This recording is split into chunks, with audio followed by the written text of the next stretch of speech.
நாராயணியம் தசகம் 17 துருவ சரித்திரம் ஸ்லோகம் 170 முதல் 181 வரை. குருவாயூரப்பா உன்மேல் பக்தியே என்னுடைமை, குருவாயூரப்பா என் உயிரும் உடலும் உன்னுடைமை.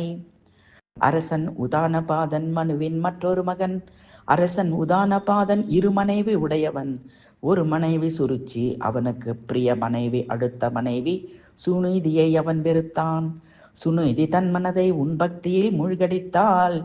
உத்தமன் சுருச்சியின் மகன் அரசன் மடி அமர்ந்தான்.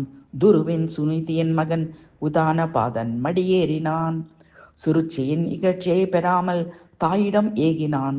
சுனிதியின் உபதேசம் ஏற்று உன்மேல் பக்தி கொண்டான். நாரதர் உபதேசித்தபடி உன்னை நினைத்து தவம் செய்தான். குருவாயூரப்பா நீ அவன் முன் தோன்றி அருள் புரிந்தாய்.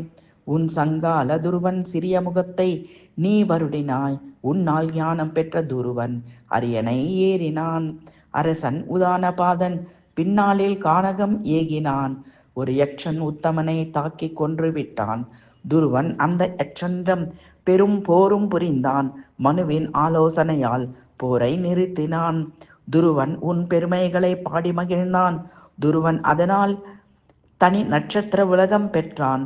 துருவன் வயதானதும் தாயுடன் தன் உலகம் ஏகினான். துருவ நட்சத்திர யோகம் உன்னால் கிடைத்ததென்றோ.